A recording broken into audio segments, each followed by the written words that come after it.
والصلاة والسلام على سيد الأنبياء والمرسلين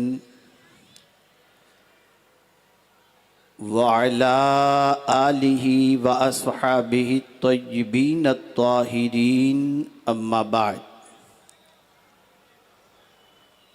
فأعوذ بالله من الشيطان الرجيم بسم الله الرحمن الرحيم سبحان الذي أسرى بعبده ليلا من المسجد الحرام إلى المسجد الأقصى الذي باركنا حوله لنريه من آياتنا إنه هو السميع البصير صدق الله العظيم۔ قابل قدر علماء ذوی الاحترام، حاضرین و حاضرات و ناظرین، السلام علیکم ورحمۃ اللہ وبرکاتہ۔ میرے پیارے آقا صلی اللہ تعالی علیہ وسلم کے پیارے دیوانوں، جس آیہ کریمہ کی تلاوت کا میں نے شرف حاصل کیا، اس سے متعلق کچھ معروضات پیش کرنے سے پیشتر آقائے کریم رؤوف و رحیم علیہ التحیۃ والتسلیم کی بارگاہ بے کس پناہ میں جس طریقے سے میں پڑھاؤں، عقیدت و محبت میں ڈوب کر اسی طریقے سے درود و سلام کا نذرانہ پیش کریں۔ الصلاۃ والسلام علیک یا رسول اللہ، الصلاۃ والسلام علیک یا حبیب اللہ، الصلاۃ والسلام علیک یا نبی اللہ، الصلاۃ والسلام علیک یا نور اللہ، وعلی آلک واصحابک یا حبیب اللہ، صلی اللہ تعالی علیہ وسلم۔ میرے پیارے آقا صلی اللہ تعالی علیہ وسلم کے پیارے دیوانوں، آپ جانتے ہیں کہ یہ ماہ مبارک ماہ رجب المرجب ہے، اور آپ یہ بھی جانتے ہیں کہ اس ماہ مبارک کی آج 27ویں شب ہے، اور آپ یہ بھی جانتے ہیں کہ آج کی رات بڑی رات ہے۔ میرے پیارے آقا صلی اللہ تعالی علیہ وسلم کے پیارے دیوانوں، ماہ رجب المرجب حرمت والے مہینوں میں سے ایک مہینہ ہے، اور حرمت والے مہینوں کے اندر جدال و قتال و جھگڑے وغیرہ اس دور میں بھی نہیں ہوا کرتے تھے۔ اس اعتبار سے یہ ماہ مبارک بڑی عظمتوں والا، برکتوں والا مہینہ ہے۔ اس ماہ مبارک کی عظمت تو اپنی جگہ پر ہے، لیکن رحمت عالم صلی اللہ تعالی علیہ وسلم کی دعا سے بھی اس ماہ مبارک کی عظمت سمجھ میں آتی ہے کہ جیسے ہی ماہ رجب المرجب کا چاند نظر آتا، آقائے کریم صلی اللہ علیہ وسلم دعا کرتے، اللہم بارک لنا فی رجب و شعبان وبلغنا رمضان، اے اللہ ہمارے لیے رجب اور شعبان کے اندر برکتیں نازل فرما اور ہمیں ماہ رمضان نصیب فرما۔ ظاہر سی بات ہے کہ جب رحمت عالم صلی اللہ تعالی علیہ وسلم کوئی دعا کریں تو اللہ اپنے محبوب صلی اللہ علیہ وسلم کی دعا کو رد نہیں فرماتا۔ آقائے کریم صلی اللہ علیہ وسلم کی دعا باب اجابت سے ٹکرائی اور پھر پروردگار جل جلالہ نے ماہ رجب میں ایسی برکت اور ماہ شعبان میں ایسی برکت اور ماہ رمضان اس طرح سے نصیب فرمایا کہ جس کی برکتوں کا احاطہ کرنا بھی مشکل ہے۔ ماہ رجب میں برکت کی حضور نے دعا فرمائی تو اللہ رب العزت جل جلالہ نے اس ماہ مبارک میں ایک رات عطا فرمائی۔ وہ رات کون سی؟ آج والی رات یعنی شب معراج۔ ماہ شعبان میں بھی برکت کی دعا فرمائی تو اللہ نے اس مہینے میں بھی ایک رات عطا فرمائی، اور وہ رات شب برات۔ اور ماہ رمضان تک پہنچنے کی دعا جب حضور نے فرمائی تو اس میں بھی اللہ نے ایک رات عطا فرمائی جس کے بارے میں قرآن کہتا ہے اِنَّا أَنزَلْنَاهُ فِي لَيْلَةِ الْقَدْرِ وَمَا أَدْرَاكَ مَا لَيْلَةُ الْقَدْرِ لَيْلَةُ الْقَدْرِ خَيْرٌ مِّنْ أَلْفِ شَهْرٍ۔ تو رسول اعظم صلی اللہ علیہ وسلم نے ایک درس دیا کہ جب ماہ رجب پاؤ تو رمضان پانے کی دعا کرو۔ اب سوال یہ پیدا ہوتا ہے کہ یہ تینوں مہینوں کے اندر اللہ نے بڑی بڑی راتیں کیوں عطا فرمائی؟ ماہ رجب میں بھی بڑی رات، ماہ شعبان میں بھی بڑی رات، اور ماہ رمضان کے اندر بھی بڑی رات۔ ایک رات چھپائی گئی اور دو راتیں ظاہر کر دی گئی۔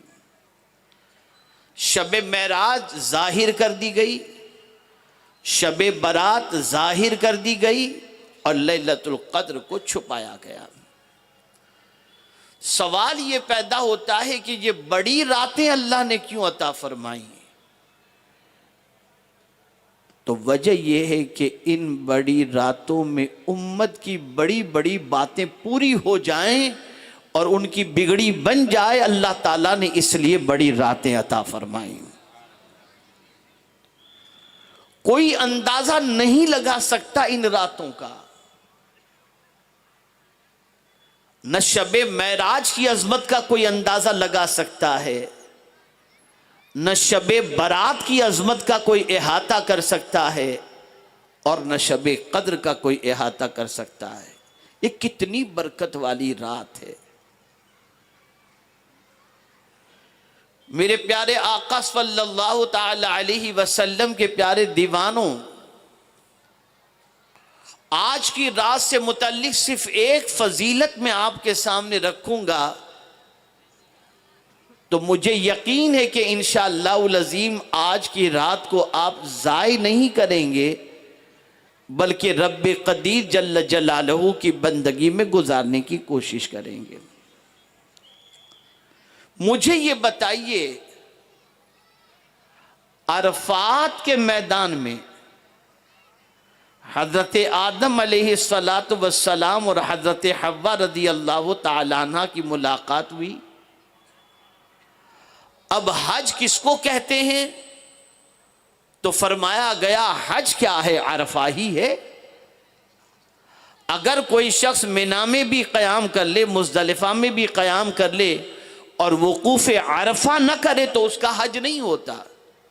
اور پھر یوم عرفہ کی فضیلت میں فرمایا گیا کہ جو شخص یوم عرفہ کو وقوف عرفہ کرے، وہ جو دعا کرتا ہے اللہ اس کی دعا کو قبول فرماتا ہے اور اسے گناہ سے ایسا پاک فرما دیتا ہے جیسے وہ اپنی ماں کے پیٹ سے پیدا ہوا۔ سوال یہ پیدا ہوتا ہے، عرفات کے میدان میں تو ملاقات ایک نبی کی اپنی بیوی سے ہوئی، تو نبی کی ملاقات ان کی بیوی سے ہو جائے تو اس دن کی دعا کو اللہ رد نہیں فرماتا۔ تو جس رات خدا کی ملاقات محبوب سے ہو جائے اس رات کی دعا کو اللہ کیسے رد فرما سکتا ہے؟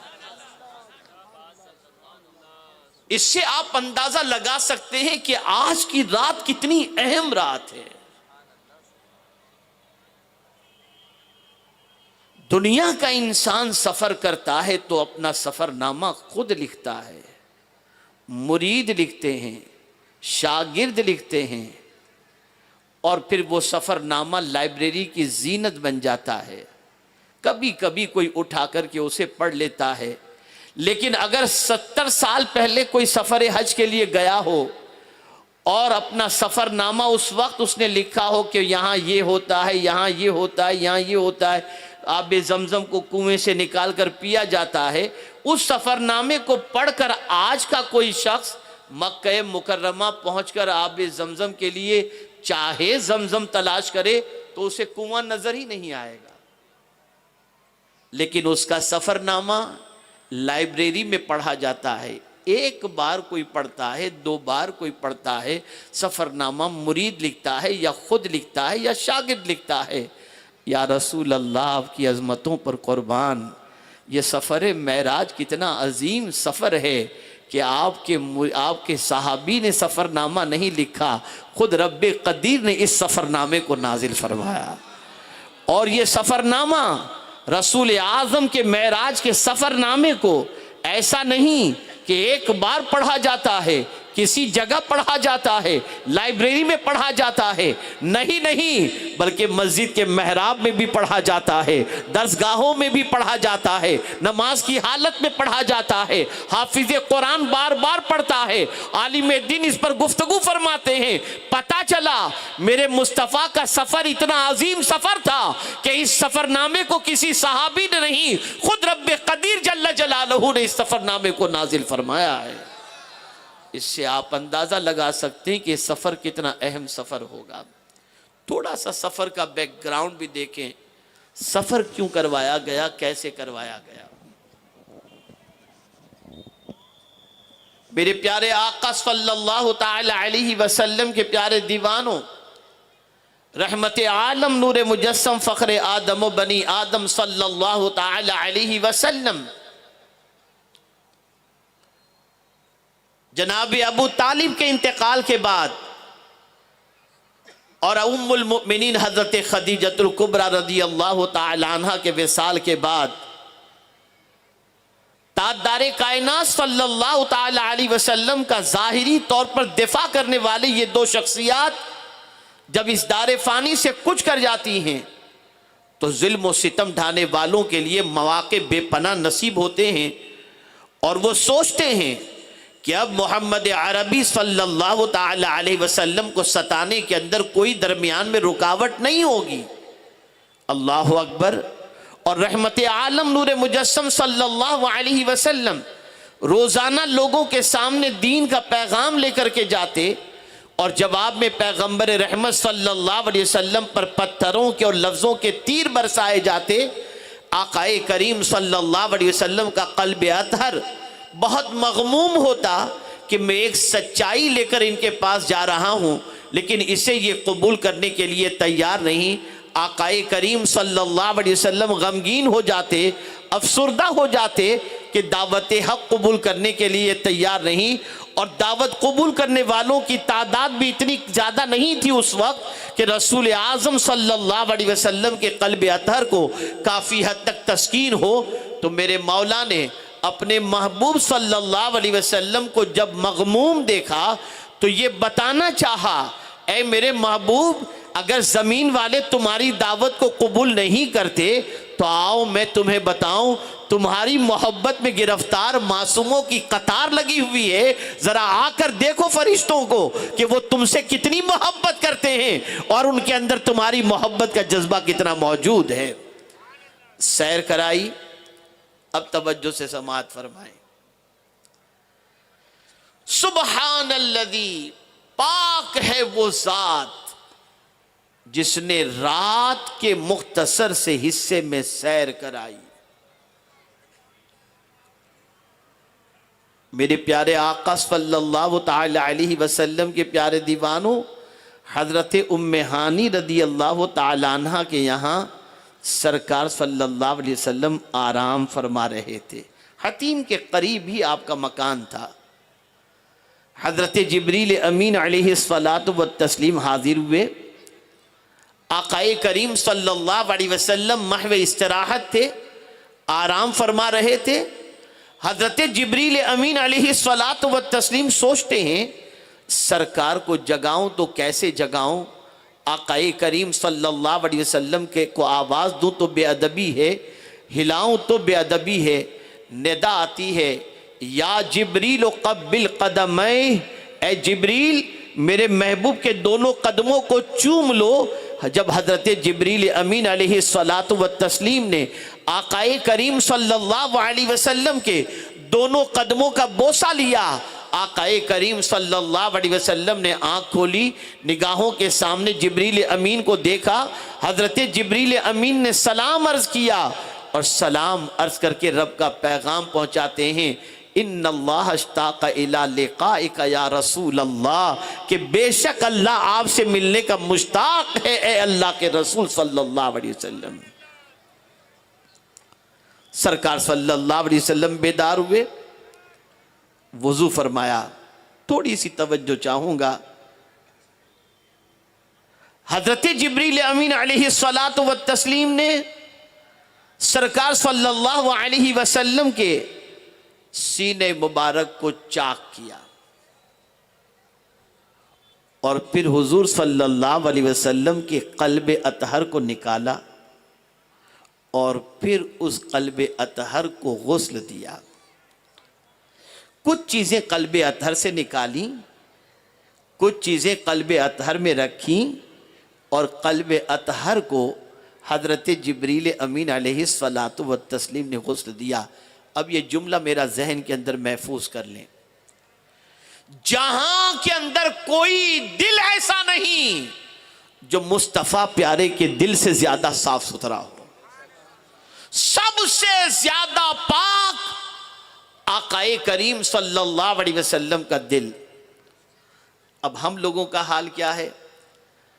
عمرہ کے لیے جاتے ہیں، حج کے لیے جاتے ہیں تو کفن کو آب زمزم سے دھوتے ہیں، حج اور عمرہ کو جاتے ہیں تو بدن پر پانی ڈال کر اپنے بدن کو آب زمزم سے دھوتے ہیں، لیکن ہمارا ہاتھ یا آب زمزم ہمارے دل تک نہیں پہنچتا۔ یا رسول اللہ آپ کی عظمتوں پر قربان کہ آپ کے دل کو دھویا گیا، تو جس طرح آپ کے دل جیسا پاک کوئی پاک دل نہیں، ایسے ہی آب زمزم جیسا کوئی پاک پانی نہیں۔ تو حضرت مختار کائنات کے قلب اطہر کو آب زمزم سے دھویا گیا، کچھ نکالا گیا، کچھ رکھا گیا، اور اس کے بعد رحمت عالم صلی اللہ علیہ وسلم کو سجایا گیا، تیار کیا گیا، دولہا بنایا گیا۔ میرے امام نے اسی لیے تو کہا، شب اسرا کے دولہا پہ دائم درود، نوشہ بزم جنت پہ لاکھوں سلام۔ دولہے بہت دیکھے ہوں گے آپ نے، باراتی بھی بہت دیکھے ہوں گے، لیکن آج نرالا دولہا ہے اور نرالے باراتی ہیں۔ اللہ اکبر، نقطہ ذہن میں محفوظ کر لیں، حضور صلی اللہ علیہ وسلم جیسا دولہا کوئی نہیں، اور ان کے باراتیوں جیسا باراتی بھی کوئی نہیں۔ آج کوئی انسان باراتی بن کر حضور کے ساتھ نہیں جا رہا، بلکہ معصومین کی جماعت حضور کی باراتی بن کر کے جا رہی ہے، اس لیے کہ جانے والا سید المعصومین ہے، تو باراتی بھی ایسے ہونے چاہیے جو معصوم ہو۔ تو معصوم فرشتے حضور کے باراتی بن کر کے جا رہے ہیں۔ میرے پیارے آقا صلی اللہ علیہ وسلم کے پیارے دیوانوں، سرکار صلی اللہ علیہ وسلم کے لیے براق کا انتظام کیا گیا۔ اب یہ براق کے بارے میں بہت کچھ آپ نے سنا ہے، لیکن میں آپ کو بتاؤں، براق یہ برق سے بنا ہے، اور برق کے معنی ہوتا ہے بجلی، اور رفتار کے اعتبار سے، تیزی کے اعتبار سے، رفتار کے اعتبار سے سب سے تیز رفتار اگر کوئی چیز ہے تو وہ بجلی ہے۔ ایسی سواری لائی گئی جس کا نام بھی براق۔ اور ایک نئی بات بتا دوں، اس سواری کا حال یہ تھا کہ یہ سواری چلتی بھی تھی اور اڑتی بھی تھی. براق جہاں چلنا ہوتا وہاں براق چلتا تھا، اور جب اڑنا ہوتا تو یہ براق اڑتا بھی تھا. اسی کو دیکھ کر آج ماڈرن ورلڈ کے اندر ایسی کاریں نکالی جا رہی جو چلے بھی اور ٹریفک ہو تو اڑے بھی. یہ وہاں سے لیا گیا ہے. ایک اور چیز ذہن کے اندر آئی، اچھی سواری اگر آپ خریدتے ہیں تو یہ مذائقے کی بات نہیں ہے. اس لیے کہ یہ بات یاد رکھیں، رسول اعظم صلی اللہ علیہ وسلم نے جو سواری استعمال فرمائی، قیامت تک ایسی سواری کوئی استعمال نہیں کر سکتا. براق حاضر، آقا کریم صلی اللہ تعالی علیہ وسلم ابھی تیار ہو رہے ہیں. براق شوخی کرنا شروع کرتا ہے، مچلنا شروع کرتا ہے. جیسے اس نے شوخی کی، حضرت جبریل امین نے کہا تجھے معلوم ہے تجھ پر کون سوار ہونے جا رہے ہیں؟ شوخی کر رہا ہے. سید الانبیاء، باعث تخلیق کائنات، رسول رحمت صلی اللہ علیہ وسلم آج تجھ پر سوار ہونے جا رہے ہیں. اللہ اکبر. براق نے جب یہ سنا تو براق نے کہا تب تو مرادیں پوری ہوں گی. آج کی رات مراد پوری کر لوں میں اپنی. براق نے کہا حضور سے کہہ دیں کہ میرا یہ سوال پورا فرما دیں کہ جس طرح سے آج معراج کے سفر کے لیے میرا انتخاب ہوا ہے، کل بروز قیامت جنت میں حضور جب سفر فرمائیں تو اس وقت کے لیے بھی میرا ہی انتخاب فرما لیں. حضور میری تمنا پوری فرما دیں. براق بھی جانتا تھا کہ آج کی رات دعا کی قبولیت کی رات ہے. حضور نے اس کی تمنا پوری فرما دی.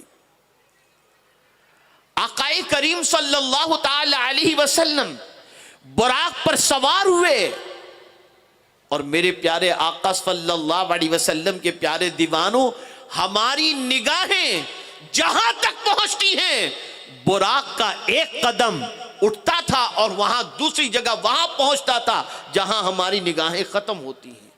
اتنا تیز رفتار.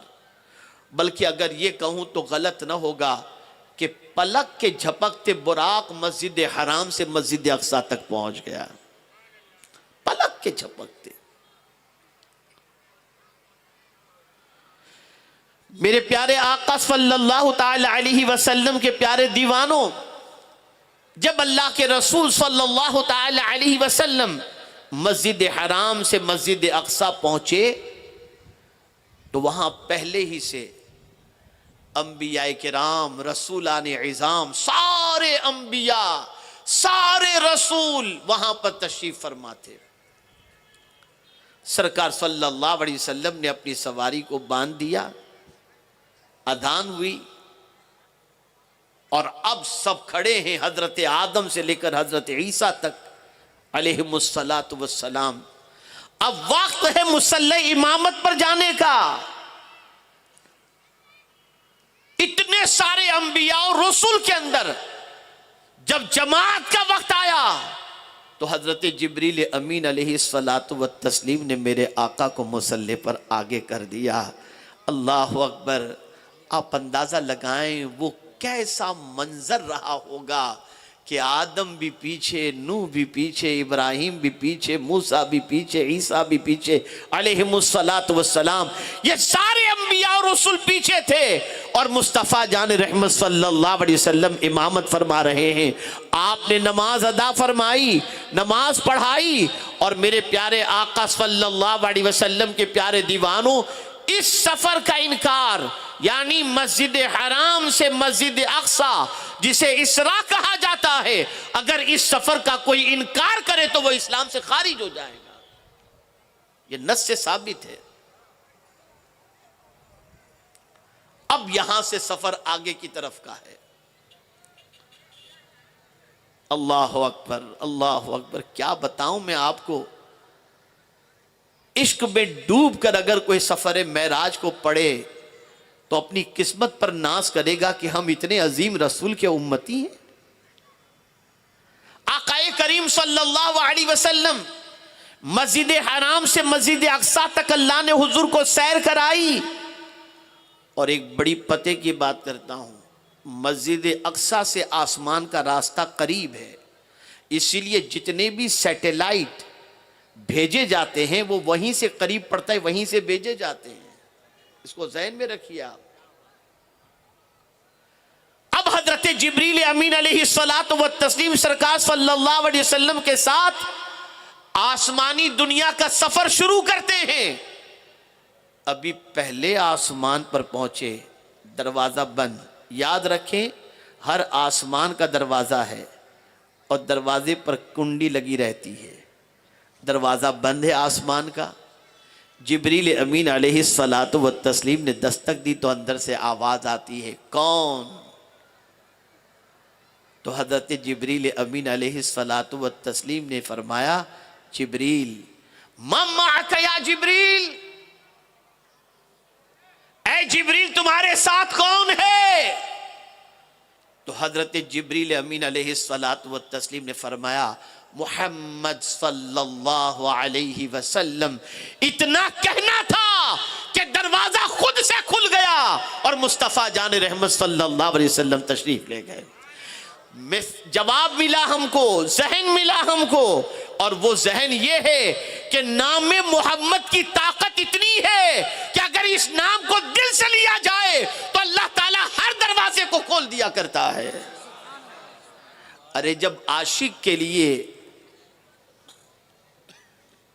روضے کا دروازہ کھل سکتا ہے، صدیق اکبر کو جب لے جایا گیا اور حضور کے مواجہ اقدس کے سامنے رکھا گیا تو بات تو یہی تھی نا، حضرت صدیق اکبر نے یہی تو کہا تھا کہ میرے انتقال کے بعد میرے جنازے کو لے جانا اور حضور کے روضے کے سامنے رکھنا اور کہنا کہ حبیب آپ سے ملاقات کرنا چاہتا ہے، اگر اجازت مل جائے تو سرکار کے پہلو میں دفن کر دینا. جیسے ہی جنازے کو رکھا گیا اور کہا گیا کہ صدیق اکبر سلام پیش کرتے ہیں اور حضور وہ آپ کے پہلو میں دفن ہونے کی اجازت چاہتے ہیں، اندر سے جواب آتا ہے، حبیب کو حبیب سے ملا دو، اور دروازہ کھل جاتا ہے. ارے صدیق کے لیے مصطفیٰ کا دروازہ کھل گیا اور حبیب کے لیے خدا کا دروازہ کھل گیا. نام محمد کی یہ تاثیر، دروازہ کھلتا جا رہا ہے. آقا کریم صلی اللہ علیہ وسلم سفر فرما رہے ہیں. ساتوں آسمانوں کی سیر کرنے کے بعد آقا کریم صلی اللہ علیہ وسلم کا یہ سفر صرف ایسا ہی نہیں تھا کہ آؤ اور چلے آؤ، نہیں، ریزن قرآن نے بیان کیا ہے. ریزن کیا ہے؟ سبحان الذی اسرا بعبدہ لیلا من المسجد الحرام الی المسجد الاقصی الذی بارکنا حولہ لنریہ من آیاتنا. یہ سفر اس لیے تھا کہ اللہ اپنی نشانیاں حضور کو دکھانا چاہتا تھا. آؤ میرے محبوب، میری نشانیوں کو دیکھو، جنت کو بھی دیکھ لو، جہنم کو بھی دیکھ لو، شفاعت کہاں کرنی ہے وہ بھی دیکھ لو، پل صراط بھی دیکھ لو، حوض کوثر بھی دیکھ لو، سب کا مشاہدہ کر لو، تاکہ جب قیامت میں تمہیں شفاعت کرنی ہو تو یہ سارا منظر تمہاری نگاہوں کے سامنے رہے. یہ سب دکھانے کے لیے اللہ عز و جل نے حضور صلی اللہ علیہ وسلم کو بلایا. یہ جانا اور آنا نہیں تھا، لِنُرِيَهُ مِنْ آیاتنا بتا رہا ہے کہ اللہ اپنی نشانیاں دکھانا چاہتا تھا حضور صلی اللہ علیہ وسلم کو. اب یہاں توجہ چاہوں گا، نشانیاں تو حضرت موسیٰ نے بھی دیکھی، لیکن موسیٰ علیہ السلام نے نشانی دیکھنے کے بعد کہا رب ارینی، جلوہ دیکھنے کی تمنا کی، لن ترانی کی صدا آئی. لیکن یہاں معاملہ یہ تھا، بڑی توجہ چاہوں گا، حضور صلی اللہ علیہ وسلم اگر دل میں کوئی بات سوچ لیتے تھے نا تو مولا لب پر آنے دینے سے پہلے مراد پوری کر دیتا. یہ حضور کی شان ہے. زبان پر وہ بات نہیں بھی آتی لیکن دل میں صرف حضور تمنا کرتے تو مولا وہ تمنا پوری کر دیتا. قرآن سے دلیل پیش کرتا ہوں. کوئی مجھے بتائے کہ حضور صلی اللہ علیہ وسلم نے اللہ کی بارگاہ میں یہ کہا ہو کہ میرے کریم یہ قبلہ جو ہے بیت المقدس کی بجائے کعبے کو بنا دے. کبھی حضور نے دعا نہیں کی. قرآن نے منشن کیا ہے قد نرا تقلب وجهک فی السماء، ہم تمہارا چہرہ آسمان کی طرف اٹھتا ہوا تک رہے ہیں. یہ نہیں کہ تمہاری دعا سن رہے ہیں، دعا کی نہیں تھی. قد نرا تقلب وجهک فی السماء فلنولینک قبلۃ ترضاھا، جس طرف تمہاری طبیعت چاہے اس طرف رخ کر دو، ہم اسی کو قبلہ بنا دیں گے. ارے موسیٰ آیات الہی کو دیکھ کر کے جلوہ خدا دیکھنے کی تمنا کریں تو وہ رسول جو شب معراج تشریف لے گئے وہ اللہ کی نشانیوں کو دیکھ کر ایسے ہی کیسے واپس آ سکتے تھے؟ دل میں تمنا تھی کہ میں بھی اپنے رب کا جلوہ دیکھ لوں، کہا نہیں، لیکن مولا نے اپنے محبوب کو اپنا جلوہ دکھا دیا. محبوب کو دکھا دیا. اس کی دلیل میں آگے پیش کروں گا انشاءاللہ. بہت اہم گفتگو آپ کے دل و دماغ میں بیٹھے گی. آسمان کے دروازے کھلتے چلے گئے، جنت کو دیکھا، جہنم کو دیکھا. گزشتہ سنیچر کا بیان سن لیجئے گا تو آپ کو پتہ چلے گا کہ مجرموں کا عبرتناک انجام جو حضور صلی اللہ علیہ وسلم نے شب معراج دیکھا اس کو بھی آپ سن لیں تاکہ پتہ چلے. دیکھا جبریل امین سے فرمایا کہ مجھے ایک جھلک جہنم کی دکھاؤ. دکھایا جبریل امین نے. تو کن کن گناہوں کی وجہ سے گنہگاروں کو عذاب وہاں پر دیا جائے گا اس کی پوری تفصیلات موجود ہیں. آقا کریم صلی اللہ علیہ وسلم آگے بڑھتے گئے یہاں تک کہ رسول اعظم صلی اللہ علیہ وسلم سدرۃ المنتہا پر پہنچے. یہ سدرۃ المنتہا کیا؟ تو یاد رکھیں یہ لاسٹ اسٹاپ ہے. اس کے آگے کوئی مخلوق جا ہی نہیں سکتی، یہاں تک کہ جبریل امین بھی اس کے آگے نہیں جا سکتے. فائنل ڈیسٹینیشن اگر کہا جائے، لاسٹ اسٹاپ کہا جائے، اینڈ کہا جائے ساری مخلوق کا، تو وہ ساری مخلوق کا اینڈ وہاں پر ہو جاتا ہے. اس کے آگے کوئی نہیں جا سکتا. یہ بیری کا ایک درخت ہے. میرے پیارے آقا صلی اللہ علیہ وسلم کے پیارے دیوانوں، جبریل امین علیہ الصلاۃ والتسلیم وہاں تک ساتھ چلے. اب جب آگے چلنے کی بات آئی سدرۃ المنتہا سے، تو اب حضرت جبریل امین علیہ الصلاۃ والتسلیم عرض کرتے ہیں آقا اگر ایک بال کے برابر بھی میں اس کے آگے نکلا تو پرتوے تجلی سے میرے پر جل جائیں گے، میں آگے نہیں آ سکتا. اللہ اکبر. تو آقا کریم صلی اللہ علیہ وسلم نے جبریل امین علیہ الصلاۃ والتسلیم سے فرمایا حل لک حاجۃ یا جبریل. سارے نبیوں سے جبریل پوچھتے رہے. حضرت ابراہیم علیہ السلام کے لیے آگ جلائی گئی تو حضرت ابراہیم سے حضرت جبریل نے پوچھا تھا حل لک حاجۃ یا ابراہیم. حضرت یوسف علیہ السلام کو کنویں میں ڈالا جا رہا تھا تو پوچھا تھا حل لک حاجۃ یا یوسف. حضرت اسماعیل کے گردن پر چھری چلائی جا رہی تھی تو پوچھا تھا حل لک حاجۃ. آج جبریل حضور سے نہیں پوچھتے کہ حل لک حاجۃ، آج حضور جبریل سے پوچھتے ہیں حل لک حاجۃ یا جبریل، اے جبریل تیری کوئی حاجت ہے؟ اب آپ مجھے بتائیے جس جگہ پر جبریل کبھی گئے بھی نہیں اور حضور پوچھ رہے ہیں کہ تمہاری کوئی حاجت ہو تو بیان کرو.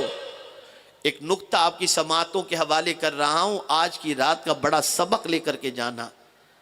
جبریل امین جانتے تھے کہ حضور کو اپنی امت سے کتنا پیار ہے، حضور کو اپنی امت سے کتنی محبت ہے. جبریل امین کہہ سکتے تھے کہ حضور میں آپ کے ساتھ چلوں، لیکن نہیں، حضور کو راضی کرنا تھا تو کہا ہاں حضور میری ایک حاجت ہے، جب آپ کی امت پل صراط سے گزرتی ہو تو میں اپنے پروں کو بچھا دوں، اپنے پروں کو بچھا دوں. جبریل امت حضور کی پر بچھانے کی بات تم کر رہے ہو تو جبریل جواب دیں گے حضور کو راضی کرنا ہے تو حضور کی امت کا بھلا چاہو، حضور راضی ہو جائیں گے. یہ ایک پیغام، عظیم پیغام ہے آج کی شب کا. حضرت موسیٰ علیہ السلام نے بھی یہی درس دیا